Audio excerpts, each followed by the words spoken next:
الحمد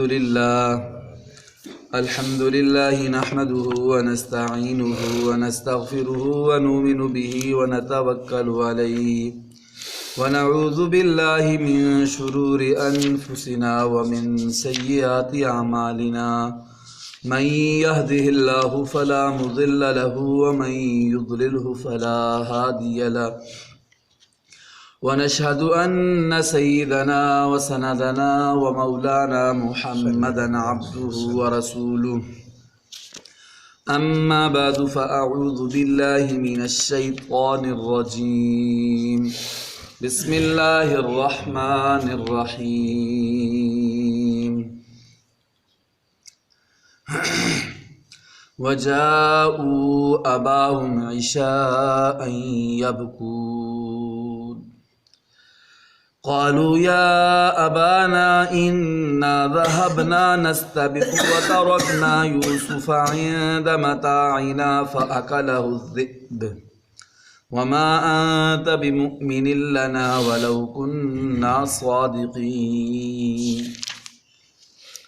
وجاءوا على قميصه بدم كذب قال بل سولت لكم أنفسكم أمرا فصبر جميل والله المستعان على ما تصفون صدق اللہ العظیم۔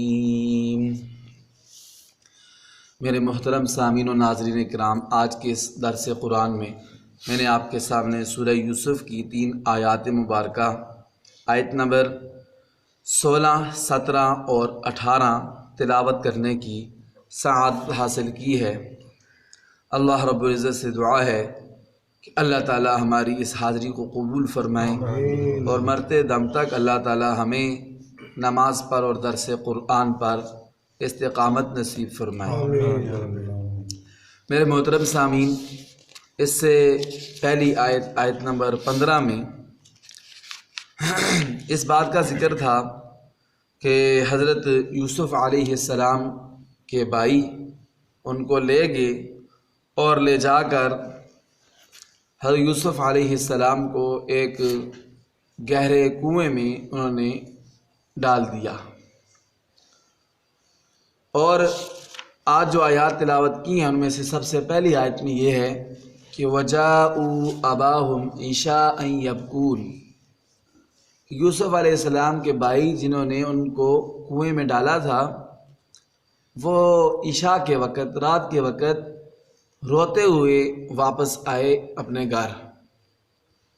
حضرت یعقوب علیہ السلام نے ان کے رونے کی آواز سنی تو گھر سے باہر نکلے اور باہر نکل کے ان سے پوچھا کیا بات ہے، کیوں رو رہے ہو؟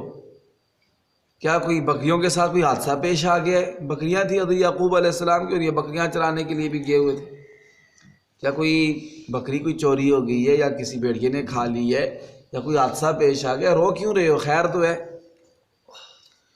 اور یہ آئے بھی عشاء کے وقت، رات کے وقت، تاکہ اپنا جو انہوں نے کارنامہ کیا ہے اس کو چھپا سکیں، اور والد صاحب یہ بھی سمجھیں گے اتنے دیر سے آئے، اتنی تاخیر سے آئے، بڑی انہوں نے کوشش کی ہوگی، بڑی محنت کی ہوگی اپنے بھائی کو ڈھونڈنے میں، اس لیے اتنی دیر سے گھر واپس لوٹے ہیں اور اندھیرے میں آئے ہیں تاکہ زیادہ پتہ نہ چلے والد صاحب کو جو ہم نے کام کیا اس کے بارے میں۔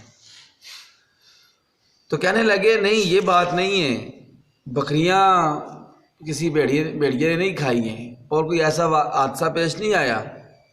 مسئلہ یہ ہوا ہے کہ انا ذہبنا نستبق، ہم چلے گئے تھے اور ہم دوڑ لگا رہے تھے، ایک دوسرے کے ساتھ ریس لگا رہے تھے، دوڑ میں مقابلہ کر رہے تھے۔ وَتَرَكْنَا يُوسُفَ عِنْدَ مَتَاعِنَا، اور یوسف کو ہم نے اپنے سامان کے پاس رکھا۔ اور پتہ ہے جب بندہ دوڑ لگاتا ہے فالتو کوٹ وغیرہ، چادریں وغیرہ اور اس طرح کا دیگر سامان جو جیب وغیرہ میں ہوتا ہے وہ بندہ ایک سائڈ پہ رکھ دیتا ہے تاکہ کوئی چیز گر نہ جائے۔ انہوں نے وہ سارا سامان اتار کے انہوں نے ایک سائڈ پہ رکھا اور کہنے لگے کہ ہم نے اس سامان کے لیے حضرت یوسف علیہ السلام کو پاس بٹھایا ہے، سامان کے پاس، کہ آپ سامان کے پاس بیٹھو اور ہم تھوڑا کھیل لیں۔ تو کہنے لگے کہ فاقہ لہ الذئب، تو یوسف کو بھیڑیا کھا گیا، یوسف علیہ السلام کو بھیڑیا کھا گیا۔ اب یہاں ایک بات تو یہ ہے کہ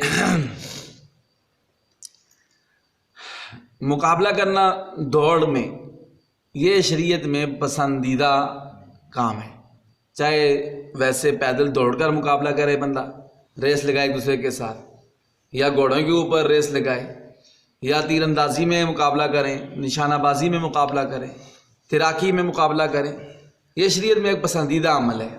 وجہ اس کی یہ ہے کہ اس سے انسان کی جسمانی ورزش ہوتی ہے، جسمانی ورزش ہوتی ہے، اور اس وجہ سے انسان چست رہتا ہے، صحت مند رہتا ہے۔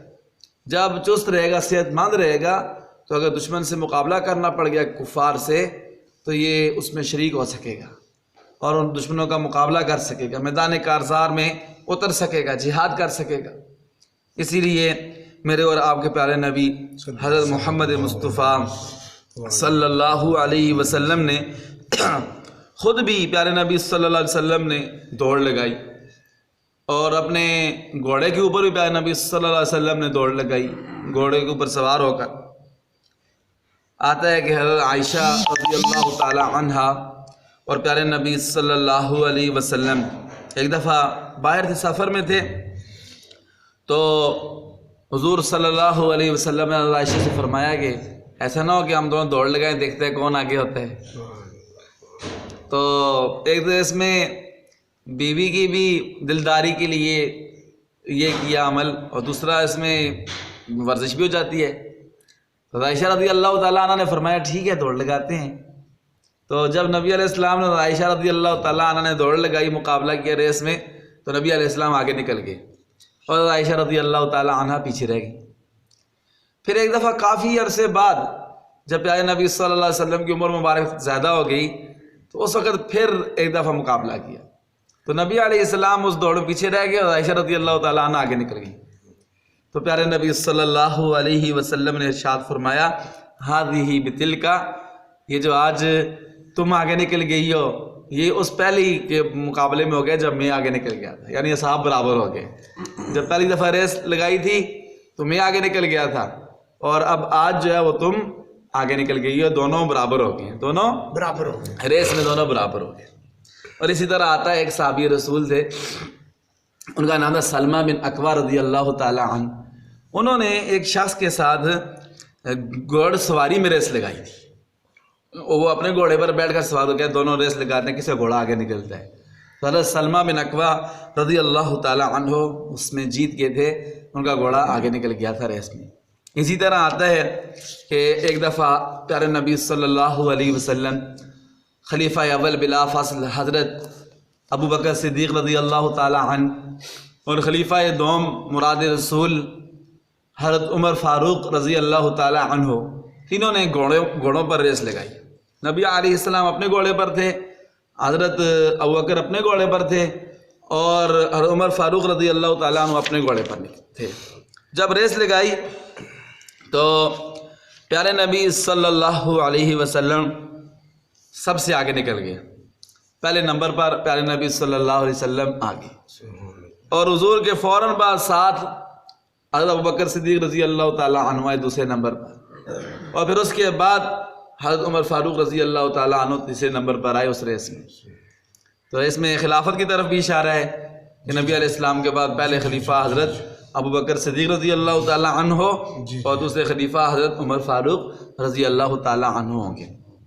یہ تو جائز ہے، اور اس میں یہ بھی جائز ہے کہ اگر دو بندوں کا مقابلہ ہو رہا ہے ریس کا، چاہے وہ پیدل ریس کا ہو رہا ہے، گھڑ سواری پر ہو رہا ہے، تیر اندازی کا ہو رہا ہے، یا کوئی کھیل کھیل رہے ہیں، کرکٹ کھیل رہے ہیں، فٹ بال کھیل رہے ہیں، مقابلہ ہو رہا ہے، دو ٹیموں کا مقابلہ ہو رہا ہے، اور انعام جو ہے وہ تیسرا بندہ دیتا ہے، باہر کا کوئی بندہ تیسرا بندہ وہ کہتا ہے جو جیتے گا تم میں سے اس کو میں انعام دوں گا، یہ بھی ٹھیک ہے۔ لیکن ایسا کرنا کہ دونوں ٹیمیں یا دو بندے دونوں جمع کریں پیسے جمع کر کے یہ بولیں کہ جو ٹیم جیتے گی یہ سارے پیسے اس کو دے دیں گے، ٹھیک ہے، یا زیادہ اس کو دے دیں گے، تو یہ شرعاً درست نہیں ہے، اس لیے کہ اس میں جوا اور قمار ہے۔ اس میں کیا ہے؟ جوا اور قمار ہے، یہ درست نہیں ہے۔ ہمارے بھائی کافی یہ کھیلتے ہیں، گیمیں کھیلتے ہیں، کرکٹ، فٹ بال، باقی گیمیں، اس میں یہ صورت ہوتی ہے، دونوں ٹیمیں پیسے جمع کرتی ہیں اور جمع کر کے تو پھر جو جیتتا ہے تو اس کو دے دیتے ہیں۔ یا گیم کھیلتے ہیں، سنوکر گیم کھیلتے ہیں، تو اس میں سے کہتے ہیں کہ جی جو ہارے گا نا پیسے وہ دے گا، جو ہارے گا پیسے وہ دے گا، تو یہ بھی درست نہیں ہے۔ اس لیے کہ جو جیتا ہے تو اس کی طرف سے کچھ بھی نہیں ہے۔ یا یہ لگاتے ہیں، شرط لگاتے ہیں کہ دونوں پیسے جمع کرتے ہیں، جو جیتے گا پیسے اس کے ہوں گے، تو ایسے ہی شرط لگانا ٹھیک نہیں ہے۔ ہاں، دو بندوں کا اگر مقابلہ ہے یا دو ٹیموں کا مقابلہ ہے اور انعام کوئی باہر کا بندہ دے رہا ہے، تیسرا بندہ کوئی دے رہا ہے، تو یہ شرعاً درست ہے۔ تو یہ کہنے لگے حضرت یوسف علیہ السلام کے بھائی، کیا کہنے لگے کہ قالوا یا ابانا انا ذهبنا نستبق وتركنا يوسف عند متاعنا فاكله الذئب، ہم تو دوڑنے میں لگ گئے اور یوسف کو اپنے سامان کے پاس چھوڑا تو ان کو بھیڑیا کھا گیا۔ وما انت بمؤمن لنا ولو كنا صادقین، اور حضرت یعقوب علیہ السلام کو کہنے لگے اپنے والد صاحب کو کہ آپ ہماری تصدیق نہیں کریں گے، اگرچہ ہم سچے کیوں نہ ہو لیکن آپ ہم پر اعتبار نہیں کریں گے، اس لیے کہ آپ کو یوسف سے محبت زیادہ ہے، آپ اس محبت کی وجہ سے بولیں کہ نہیں ہم جھوٹے ہیں۔ تو یہ والد صاحب سے کہنے لگے۔ والد صاحب بھی اللہ تعالیٰ کے نبی تھے، سمجھدار تھے، انہوں نے کہا کہ اچھا ایسا کرو، پھر مجھے یہ بتاؤ کہ یوسف کو اگر بھیڑیے نے کھایا ہے تو تمہارے پاس کوئی ثبوت ہے، کوئی ثبوت ہے، کوئی چیز ہے کہ میرے بیٹے کو بھیڑیے نے کھا لی ہے؟ وہ کہنے لگے ہاں ابو جی ہمارے پاس ثبوت ہے، ثبوت یہ ہے کہ یوسف کا کرتا ہے، دیکھیں اس کے اوپر خون لگا ہوا ہے، یہ یوسف کا کرتا ہے اور اس کے اوپر خون لگا ہوا ہے اور بھیڑیے نے اس کو کھا لیا ہے۔ تو حضرت یعقوب علیہ السلام نے ایسا کیا کہ وہ جو کرتا تھا نا یوسف علیہ السلام کی جو قمیض تھی، اس کو کبھی اوپر سے دیکھتے کبھی نیچے سے دیکھتے، ایسے الٹ پلٹ کے نا اس کو چیک کرتے دیکھتے، کافی دیر دیکھنے کے بعد کہنے لگے اے میرے بیٹو یہ بتاؤ یہ بھیڑیا جو تھا یہ کس یونیورسٹی میں پڑھ کر آیا تھا؟ یہ تو بڑا سمجھدار بھیڑیا تھا، میرے بیٹے کو کھا گیا ہے اور اس کی قمیض ذرا خراش تک نہیں آئی ہے، ذرا پھٹی تک بھی نہیں ہے۔ بھیڑیا نے بڑے طریقے کے ساتھ پہلے اپنے ہاتھوں کے ساتھ قمیض کھولی، بٹن کھولے، قمیض کھول کے ساری اتار کے میرے بیٹے کو اندر سے کھایا۔ اچھا یہ بتاؤ کہ یہ بڑا سمجھدار بھیڑیا تھا کس یونیورسٹی سے پڑھ کر آیا تھا کہ میرے بچے کو اندر سے کھا گیا ہے اور قمیض پھٹی بھی نہیں ہے؟ تو سمجھ گئے کہ میرے بیٹے مجھے دھوکہ دے رہے ہیں، مجھ سے جھوٹ بول رہے ہیں، مجھ سے کیا کر رہے ہیں؟ جھوٹ بول رہے ہیں۔ وَجَاءُوا عَلَىٰ قَمِيصِهِ بِدَمٍ كَذِبٍ، اللہ تعالیٰ بھی فرماتے ہیں کہ جھوٹے خون والی وہ قمیص لے کر آئے۔ قَالَ بَلْ سَوَّلَتْ لَكُمْ أَنفُسُكُمْ أَمْرًا، جب یعقوب علیہ السلام نے دیکھا کافی دیر تو پھر یہ کہا کہ یہ تمہاری کوئی چال ہے، یہ تمہاری کوئی چال ہے، تم سچ نہیں بول رہے ہو، ایسا نہیں ہو سکتا کہ بھیڑیا کھا جائے میرے بیٹے کو اور قمیض جو ہے وہ پھٹے تک نہیں۔ انہوں نے ایسا کیا تھا، بکری کا بچہ ذبح کر کے اس کا خون نا یوسف علیہ السلام کی قمیض پر لگایا تھا، قمیض ان کی اتار لی تھی، اتاری اور خون لگا کر کہتے ہیں نا جھوٹ کے پاؤں نہیں ہوتے، جھوٹ کے پاؤں نہیں ہوتے۔ اور ایک شاعر کیا خوب کہتا ہے کہ حقیقت چھپ نہیں سکتی بناوٹ کے اصولوں سے، خوشبو آ نہیں سکتی کاغذ کے پھولوں سے۔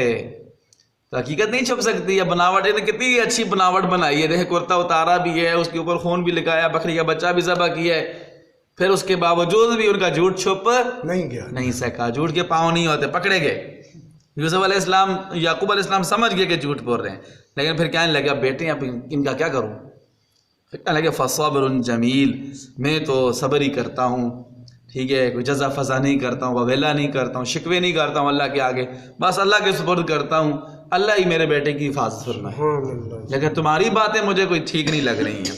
واللہ المستعان علی ما تصفون، اور فرمانے لگے کہ جیسی باتیں تم کر رہے ہو نا ان باتوں پر اللہ ہی سے مدد مانگنے کی ضرورت ہے، اللہ کی مدد درکار ہے، تو میں اللہ سے مدد مانگتا ہوں کہ اللہ تعالیٰ میری مدد فرمائے۔ تو ایک مفسر گزرے ماوردی رحمۃ اللہ علیہ کہتے ہیں کہ حضرت یوسف علیہ السلام کا کرتا بھی نا عجائب میں سے تھا، ٹھیک ہے، ایک عجیب عجائب میں سے تھا کہ 3 عظیم الشان واقعات اس کرتے سے جو ہے وہ ثابت ہوئے۔ کس سے ثابت ہوئے؟ کرتے سے ثابت ہوئے، یوسف علیہ السلام کی قمیص سے ثابت ہوئے۔ کون کون سے؟ ایک یہ والا واقعہ جب بھائیوں نے جھوٹ بولا کہ جی کرتے پر خون لگایا، تو کرتے کو دیکھ کر یعقوب علیہ السلام سمجھ گئے کہ یہ جھوٹ بول رہے ہیں۔ اور دوسرا اس وقت جب زلیخا نے تہمت لگائی تھی حضرت یوسف علیہ السلام پر کہ اس نے میرے ساتھ برائی کا ارادہ کی ہے، تو پھر گواہی دینے والے نے گواہی دی تھی کہ دیکھو کرتا آگے سے پھٹا ہوا ہے یا پیچھے سے پھٹا گیا، تفصیل کے ساتھ یہ واقعہ آئے گا۔ تو پھر کرتا دیکھا کہ پیچھے سے پھٹا ہوا ہے تو کہنے لگا کہ یہ عورت کی غلطی ہے، یوسف علیہ السلام کی غلطی نہیں ہے۔ اور تیسرا اس وقت کہ جب حضرت یعقوب علیہ السلام حضرت یوسف علیہ السلام کے فراق میں رو رو کر ان کی بینائی چلی گئی تھی، اور یہ آتا ہے کہ روایت میں کہ ان کی بینائی نظر کمزور ہو گئی تھی بہت زیادہ، تو اس وقت حضرت یوسف علیہ السلام نے مصر سے اپنا کرتا بھیجا تھا اور کہا تھا کہ جا کر میرے والد صاحب کی اس کو آنکھوں پر چہرے پر ڈالو. جب ان کے چہرے پر ڈالا گیا تو ان کی نظر دوبارہ جو ہے وہ ٹھیک ہو گئی. تو ماوردی رحمۃ اللہ علیہ فرماتے ہیں یوسف علیہ السلام کا کرتا بھی عجائب میں سے ہے. یہ ان آیات کا مختصر سا خلاصہ تھا جو آپ کے سامنے آج کے اس درس میں تلاوت کی ہیں. اللہ تعالی ہمیں عمل کی توفیق عطا فرمائے، اور اس درس سے ہمیں یہ سبق ملتا ہے کہ ہمیں کبھی جھوٹ نہیں بولنا چاہیے، اس لیے کہ جتنا مرضی انسان تیز ہو، جھوٹ بولنے کا ماہر ہو، ایک نہ ایک دن وہ پکڑا جائے گا. کہتے ہیں نا بکرے کی ماں کب تک خیر منائے گی، ایک نہ ایک دن چھری کے نیچے آئے گی. تو بندہ جتنا مرضی ہے چلاک ہو، فریبی ہو، دھوکہ باز ہو، ایک نہ ایک دن پکڑا جاتا ہے. جیسے یعقوب علیہ السلام کے بیٹوں نے، یوسف علیہ السلام کے بھائیوں نے جھوٹ بولا تھا، لیکن بعد میں پھر پکڑے گئے کہ انہوں نے جھوٹ بولا ہے، جھوٹ ان کا پکڑا گیا.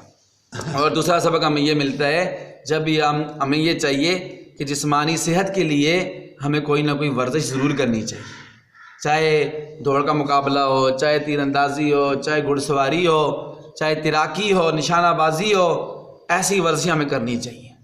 اور ہمیں اپنی صحت کا بہت خیال رکھنا چاہیے، اس لیے کہ جان ہے تو جہان ہے. صحت مند انسان ہے تو وہ عبادت بھی کرے گا، پر اگر بیمار ہو گیا تو وہ عبادت کیسے کرے گا؟ اس لیے اپنی صحت کا بہت خیال کرنا چاہیے، اور اس کے لیے ہمیں جسمانی ورزش ہر روز پابندی اور باقاعدگی کے ساتھ کرنی چاہیے. ٹھیک ہے. اور تیسرا سبق ہمیں یہ ملتا ہے جب بھی کوئی کھیل کھیلیں تو ہمیں اس میں ایسی شرط نہیں لگانی چاہیے جو جوا ہو، اس سے اجتناب کرنا چاہیے. اللہ تعالیٰ عمل کی توفیق عطا فرمائے. اب ان آیتوں کا ترجمہ سماعت فرمائے. اعوذ باللہ من الشیطان الرجیم، میں اللہ تعالیٰ کی پناہ میں آتا ہوں شیطان مردود کے شر سے. بسم اللہ الرحمن الرحیم. ترجمہ کریں بسم اللہ کا جی.